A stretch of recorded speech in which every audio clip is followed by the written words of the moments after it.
Now for our second row of factors. So we have 4 and 16. So we want to create our factor trees of 4 and 16.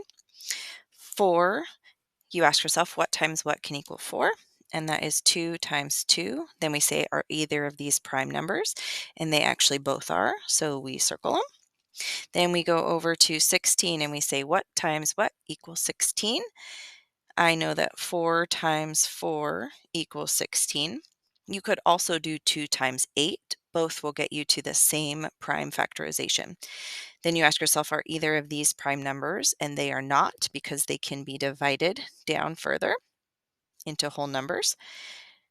So we ask myself, what times what equals 4? And I know that 2 times 2 equals 4. And I ask myself, are either of these prime numbers? Yes, they both are.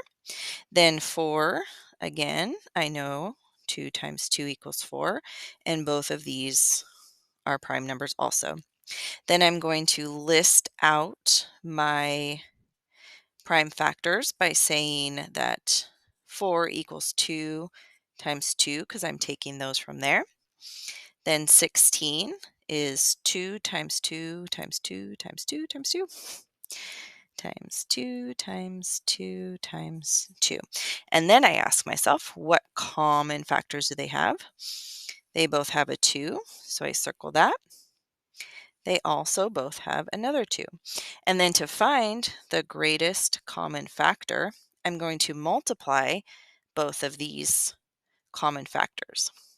But you only multiply it one time. So this pair is multiplied here times this pair is multiplied here. I don't do 2 2s. I just do 1 2 for each pair. So 2 times 2 is 4. So my greatest common factor of 4 and 16 is 4. Then let's move on to 15 and 33. I'm going to set up my factor trees. So what times what equals 15? 3 times 5 equals 15. And then I ask myself, are either of these prime numbers? And they actually both are, so I circle them.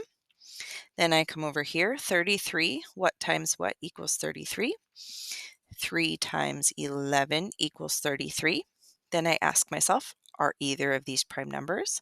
And they actually both are, because they cannot be broken down into any other whole number.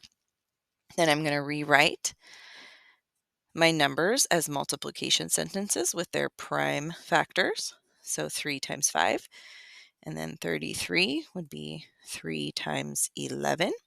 Then I'm going to ask myself, which common factors do they share? They both have a 3, but they don't share any other common factors. So the greatest common factor that they share is 3. All right, moving on to our spicy, which is 3 numbers. It works the same way. We're just adding an extra factor tree. So we have 12, 24, and 14. So what times what equals 12? 3 times 4 equals 12.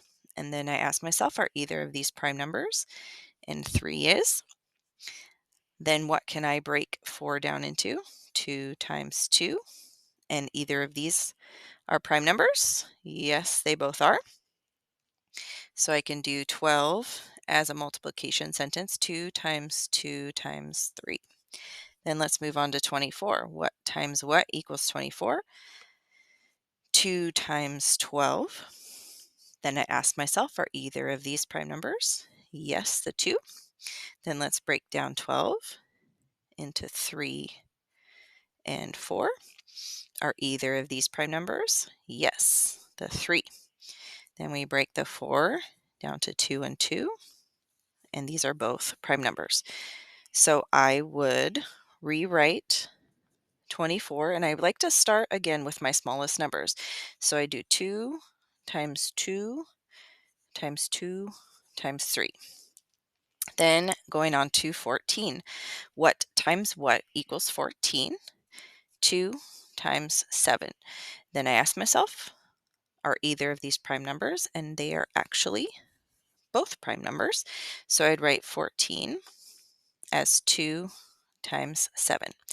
Then I'm going to find all the common factors between all three. They all have a 2, but they don't share any other factors. 12 and 24 share, but 14 doesn't have it, so they only share a 2. So my greatest common factor is 2.